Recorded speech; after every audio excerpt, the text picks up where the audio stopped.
Hello प्रिय छात्रों, मैं वाईपी सर, इस चैनल में आपका स्वागत है। पिछले वीडियोज में हम लोग प्रश्नावली 11.2 के प्रश्नों को पढ़े थे। परवलय, हाइपरबोला। आज हम लोग दीर्घवृत्त, इलिप्स के प्रश्नों को देखेंगे। प्रश्नावली 11.3। इससे कुछ फार्मूले हैं, उसको देखें। यह एक्स अक्ष है, यह वाई अक्ष है, ठीक है। यह इसका जो है प्रतिच्छेद बिंदु ओ है, दीर्घवृत्त का केंद्र है।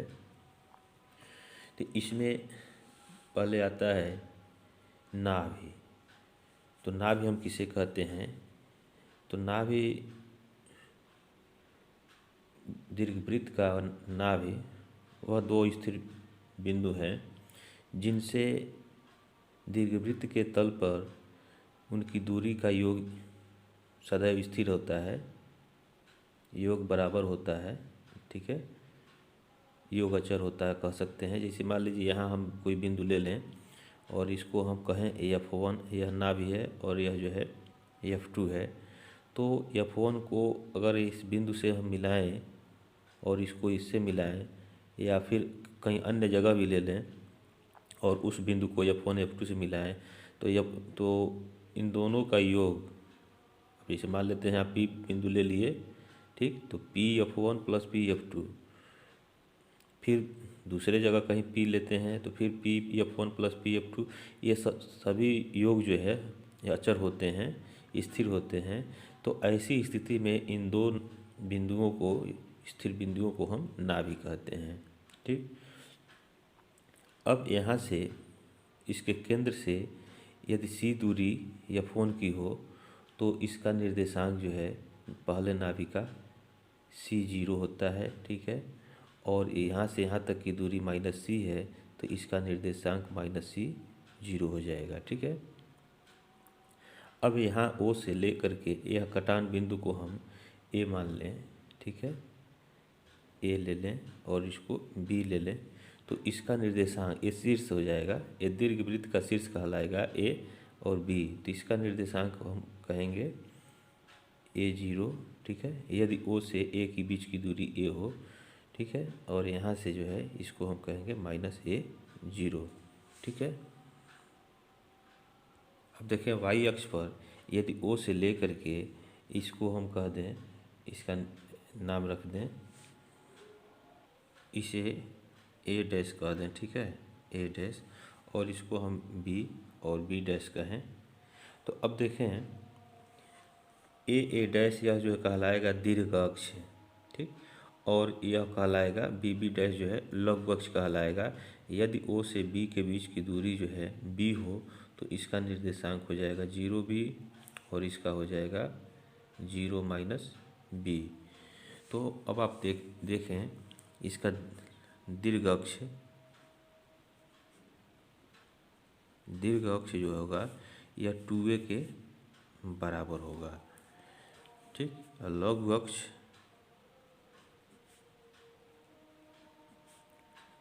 टू बी के बराबर हो जाएगा, ठीक है।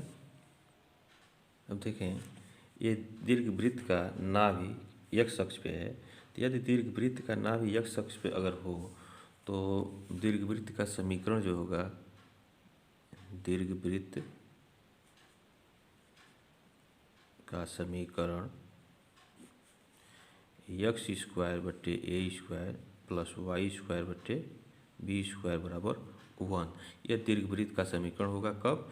जब जो है इसका नाभि x अक्ष पर हो और यहाँ इसमें a जो है b से बड़ा है, यहाँ a जो है ग्रेटर देन b है, ठीक है। तो यह आपका दीर्घवृत्त का समीकरण होगा यदि नाभियाँ जो हैं x अक्ष पर होंगी। यह फार्मूला आया कैसे है? यदि इस पर हम कोई दीर्घवृत्त के परिधि पर इसके तल पर कोई बिंदु ले लें, जैसे P ले लेते हैं, इसका निर्देशांक XY कर देते हैं, तो PF1 + PF2 बराबर यह 2A के बराबर होगा। तो PF1 निकाल लें आप, PF2 के बीच की दूरी निकाल लें या बराबर 2A लेकर के चलें, तो उसी से ये आपका आएगा, ठीक है। तो यह दीर्घवृत्त का समीकरण हो गया। अब तो यह होता है सी स्क्वायर बराबर ए स्क्वायर माइनस बी स्क्वायर। ठीक है, ये फार्मूला है, इसको हम फार्मूले के तौर पर इसका प्रयोग करेंगे। ठीक है, अब देखें दीर्घवृत्त की उत्केंद्रता या किसको कहते हैं, तो इसे हम ई से लिखते हैं। तो दीर्घवृत्त के केंद्र से नाभि के बीच की दूरी और दीर्घवृत्त के केंद्र से इसके शीर्षों के बीच की दूरियों के अनुपात को हम दीर्घवृत्त की उत्केंद्रता कहते हैं। अर्थात ई बराबर जो हो जाएगा, यह हो जाएगा सी बटे ए। ठीक है, या सी बराबर आपका हो जाएगा ए ई के बराबर हो जाएगा। ठीक है, तो इस तरह से इसकी नाभि को हम ए जीरो और माइनस ए जीरो भी कह सकते हैं। ठीक है, देखें सी का मान ए आ गया, तो इसको हम इसका निर्देशांक ए जीरो माइनस ए जीरो भी कह सकते हैं। तो इसका उत्केंद्रता का परिभाषा क्या हुआ, दीर्घवृत्त के केंद्र से नाभि के बीच की दूरी और दीर्घवृत्त के केंद्र और शीर्ष के बीच की दूरियों के अनुपात को हम दीर्घवृत्त की उत्केंद्रता कहते हैं। ठीक है, ई बराबर सी बट्टे ए या सी बराबर ए बट्टे ए, सी बराबर ए ई के बराबर होता है। ठीक है, या ई निकालना हो तो सी बट्टे ए हम कर देंगे, निकल जाएगा। ठीक है, तो देखिए नाभिलंब की लंबाई नाभि से होता हुआ हम एक लंब रेखा खींचें, तो यहाँ से यहाँ तक खींचे तो यही नाभिलंब होगा। इसमें दो नाभिलंब होंगे, चूँकि दो नाभियाँ हैं तो नाभिलंब भी दो होगा। तो हम इसका मान निकाल लेंगे और इसका दुगुना कर देंगे तो यह जो है नाभिलंब निकल जाएगा। और यह होता है नाभिलंब की लंबाई आपका, यह नाभिलंब की लंबाई 2b स्क्वायर बट्टे ए के बराबर होता है। जहाँ ए इज ग्रेटर देन बी है तो यह नाभिलंब की लंबाई जो है होगा। ठीक है, अब देखें ये तो था कि एक्स अक्ष पर यदि नाभियाँ हों तो ये सब कंडीशन होगा, और यदि नाभि वाई अक्ष पर हो तो देखें यह आपका एक्स अक्ष है और यह जो है आपका वाई अक्ष है, तो यह आपका दीर्घवृत्त जो है इस तरह से होगा। ठीक है, तो अब इसका देखें नाभि आ गया, एक यहाँ आ गया F1 और यह हो जाएगा F2। ठीक है, और इसका निर्देशांक हो जाएगा आपका 0C और इसका हो जाएगा आपका 0 माइनस सी। तो ए वाई अक्ष पे इसके नाभियाँ आ गए, शीर्ष इसका हो जाएगा यहाँ 0A। ठीक है, और यह हो जाएगा 0 माइनस ए। ठीक, अब यह है इसका दीर्घ अक्ष जो है, दीर्घ अक्ष आ गया वाई अक्ष पे। ठीक है, और लघु अक्ष आ गया एक्स अक्ष पे। तो इस स्थिति में दीर्घवृत्त का समीकरण जो होता है वह होता है एक्स स्क्वायर बट्टे b square plus y square बट्टे ए स्क्वायर बराबर 1। ठीक है, यहाँ अब ए का मान जो है यहाँ बड़ा हो गया, देखें वाई अक्ष पे, और यहाँ बी स्क्वायर जो है, यहाँ बी का मान जो है यहाँ छोटा हो गया। यहाँ क्या है, जहाँ यहाँ लिख सकते हैं जहाँ ए इज लेस देन बी। ठीक है, उस स्थिति में यह दीर्घवृत्त का समीकरण होगा, और इस स्थिति में भी सी स्क्वायर बराबर ए स्क्वायर माइनस बी स्क्वायर ही होगा। ठीक है, तो अब इसके बाद से हम लोग इसके प्रश्नावली पर चलें 11.3 पे। यह देखें 11.3, यदि यह निम्नलिखित प्रश्नों 1 से 9 तक प्रत्येक दीर्घवृत्त में नाभियों और शीर्षों के निर्देशांक, दीर्घ और लघु अक्ष की लंबाइयाँ, उत्केंद्रता तथा नाभिलंब जीवा की लंबाई ज्ञात कीजिए। ठीक है, तो इसका पहला देखें दिया है एक्स स्क्वायर बट्टे 36 धन वाई स्क्वायर बट्टे 16 बराबर 1। तो तो इसका हल देखें।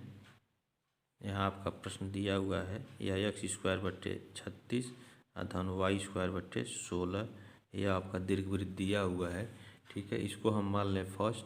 अब देखें यहाँ 36 जो है यह a² है और यह b² है, तो हम लिखें तथा दीर्घवृत्त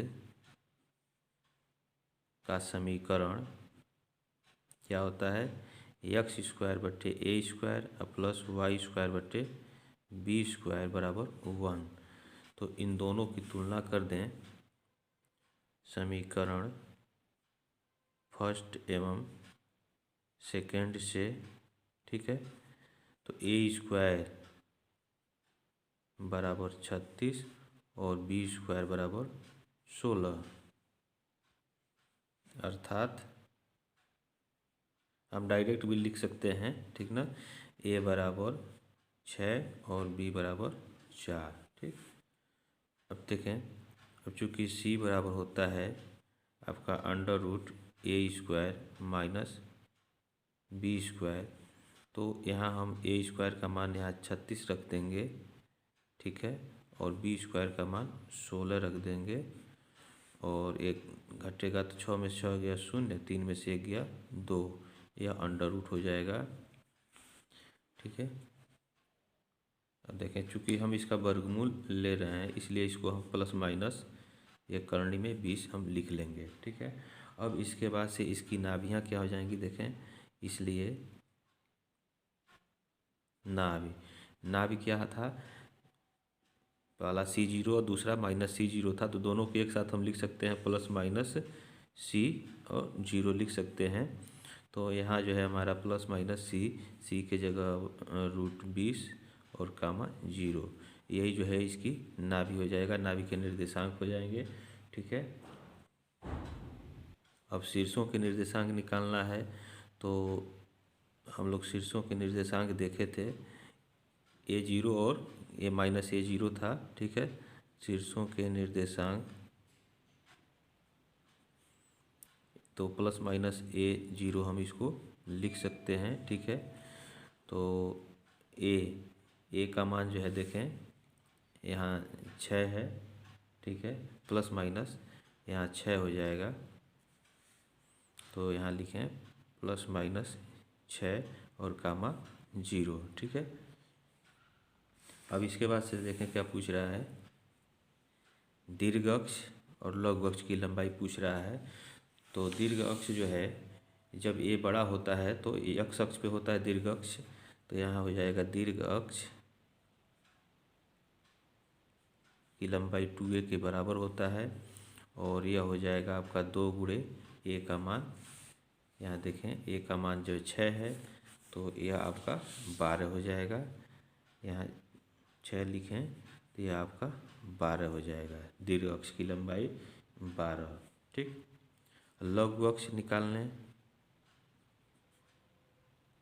लघु अक्ष आपका किस पे होगा, लघु अक्ष आपका y अक्ष पे होगा और वह 2b के बराबर होता है। तो यहाँ b का मान रख लें, b का मान आया है यहाँ 4। ठीक है, तो यहाँ हम 4 रखेंगे और यह हो जाएगा 2 चौका 8। ठीक है, उसके बाद से क्या पूछ रहा है देखें, उत्केंद्रता पूछ रहा है और नाभिलंब जीवा की लंबाई। तो उत्केंद्रता हम निकाल लें, उत्केंद्रता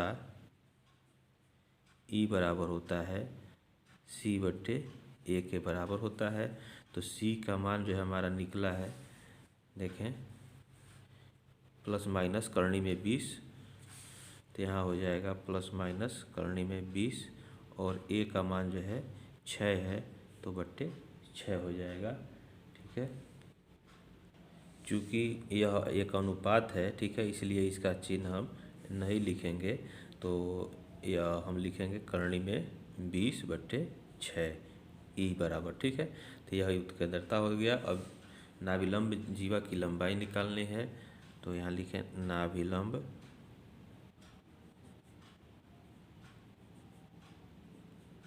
जीवा की लंबाई। ठीक है, यह होता है 2b² ए। तो यहाँ हम मान रख दें 2 और बी स्क्वायर का मान जो है यहाँ देखें 16 है, तो हम 16 लिख दें बी स्क्वायर का मान। यहाँ बी स्क्वायर का मान 16 और ए का मान जो है 6 है, तो यहाँ हम 6 लिख दें। ठीक है, तो 2 1 2 2 3 6, यह हो जाएगा आपका 16/3 नाभिलंब जीवा की लंबाई। तो ए इसका हल हो गया। ठीक है, इसका नेक्स्ट देखें, दूसरा दिया हुआ है x²/4 धन y²/25 बराबर 1। तो इसका हल देखें यह दीर्घवृत्त आपका दिया हुआ है x²/4 और धन y²/25 बराबर 1। अब देखें यहाँ 25 यह जो है बड़ा है 4 से, और यह y² का यह हर है, तो यह बड़ा है। तो इसका मतलब यह जो दीर्घवृत्त है इसकी नाभियाँ y अक्ष पे होंगी। ठीक है, तो यहाँ लिखेंगे, चूँकि तुलना भी कर सकते हैं। ठीक है, x²/b² + y²/a² बराबर 1 से तुलना भी कर देंगे तब भी आ जाएगा। यहाँ लिख भी सकते हैं डिटेल में, चूँकि 25 यह बड़ा है 4 से, इसलिए दीर्घवृत्त की नाभियाँ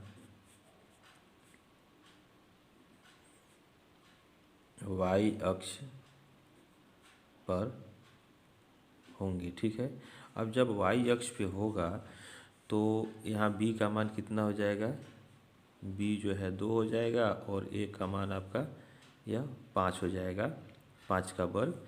ठीक है, या यह भी कह सकते हैं b² = 4 और a² = 25।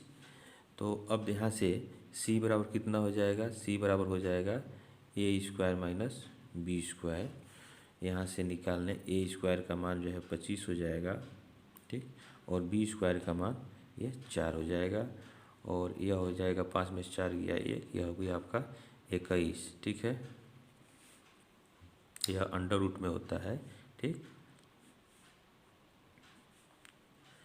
और यह चूँकि वर्गमूल ले रहे हैं तो प्लस माइनस अंडर रूट यह 21 हो जाएगा। ठीक, तो इसकी नाभियाँ जो हैं y अक्ष पे होंगी, तो इसका निर्देशांक होता है 0c और 0 - c। ठीक है, तो इसको एक साथ लिख सकते हैं हम, 0 ± c लिख सकते हैं। ठीक है, तो c का मान आया है ±√21, तो इसको हम लिख सकते हैं 0 ± √21। ठीक, अब हमको शीर्ष लिखना है, तो शीर्ष क्या होता है 0a और 0 - a, तो उसको हम एक साथ लिख सकते हैं 0, ± a लिख सकते हैं, और इसमें हम मान रख दें 0 और ± a का मान जो है यहाँ 5 है, तो यहाँ हम 5 लिख लें। तो यह जो है शीर्ष के निर्देशांक हो जाएंगे दीर्घवृत्त के। अब इसका दीर्घ अक्ष देखें, दीर्घ अक्ष पूछ रहा है। अब दीर्घ अक्ष इसका किस पे मिलेगा, y अक्ष पे मिलेगा। तो दीर्घ अक्ष जो है यह 2a हो जाएगा, और a का मान जो है यहाँ 5 है। ठीक है, यह 5 दिया हुआ है, तो यहाँ हम रख लेंगे, तो यह हो जाएगा आपका 10। उसके बाद से लघु अक्ष निकालें, लघु अक्ष आपका हो जाएगा 2b, और b का मान हम रख दें यहाँ देखें, b का मान जो है 2 दिया है, तो हम यहाँ 2 रख लेंगे, और यह हो जाएगा आपका 4। ठीक है, अब इसके बाद से इसका उत्केंद्रता निकालें, उत्केंद्रता पूछ रहा है। ठीक है, E बराबर यह होगा c/a, और c का मान जो है देखें अनुपात है, तो इसलिए इसका चिन्ह लिखने की आवश्यकता नहीं है, तो √21 बट्टे a का मान ये 5 है। ठीक है, तो √21/5 हो जाएगा E बराबर। ठीक है, अब इसके बाद से पूछ रहा है नाभिलंब जीवा की लंबाई, तो यहाँ लिखें नाभिलंब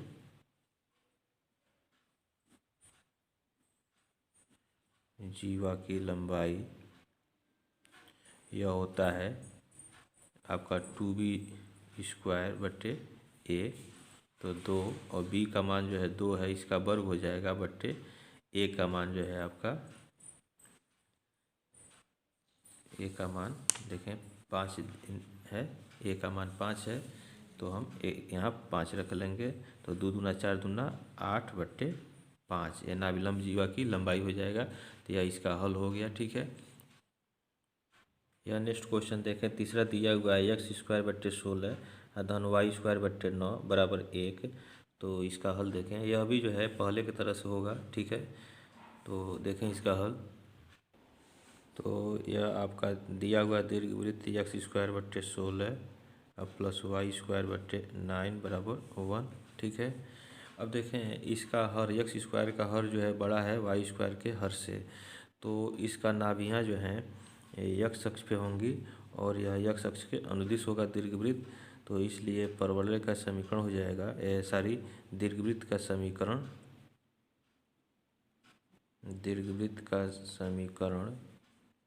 चूँकि लिख लें, यह होगा आपका x²/a² प्लस y²/b² बराबर 1।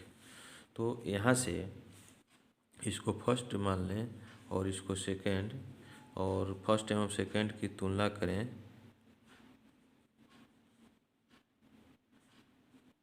तुलना से यह आपका a² बराबर हो जाएगा 16 और b² बराबर हो जाएगा 9। ठीक है, अब देखें यहाँ से हम c का मान निकाल लें तो c बराबर हो जाएगा प्लस माइनस √a² - b²। तो यहाँ से प्लस माइनस √16 ठीक, यह हो जाएगा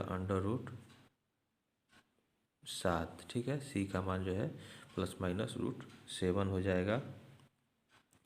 अब जो है इसकी नाभियाँ x अक्ष पर होंगी तो इसकी नाभियाँ हम लिख लें।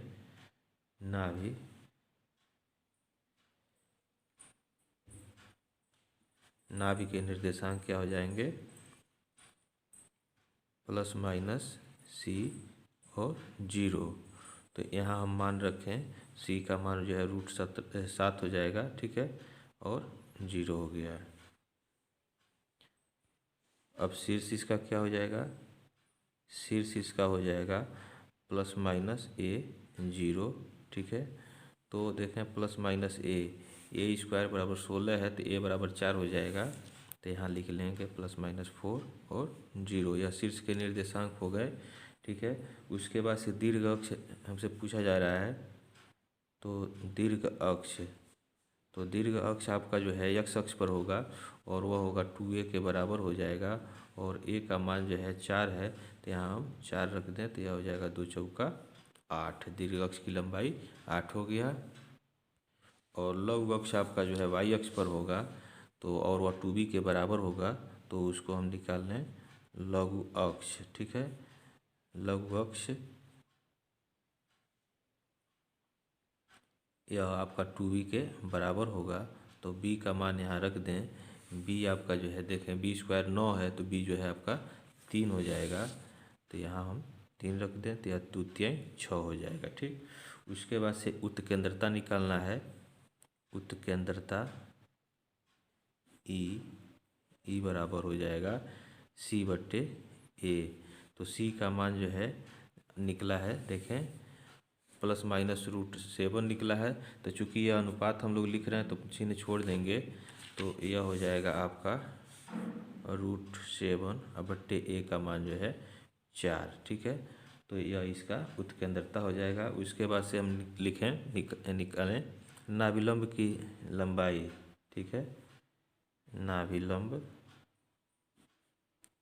की लंबाई यह हो जाएगा 2b² a। ठीक है, तो 2 और b² का मान यहाँ देखें b² जो है 9 है तो लिखेंगे 9 और बट्टे a का मान जो है 4। ठीक है, तो 2 एक अंदर 2 2 चौका 8 और यह हो जाएगा 9/2। ठीक है, तो इस तरह से नाभिलंब जीवा की लंबाई निकल गया। और इस प्रश्नावली के शेष प्रश्नों को हम लोग अब अगले वीडियोज में पढ़ेंगे। आपको कोई समस्या हो तो कमेंट बॉक्स में आप कमेंट अवश्य करें। और इसके पहले का जो वीडियो पढ़ा दिया गया है उसका लिंक आपको डिस्क्रिप्शन बॉक्स में मिल जाएगा। Thank you.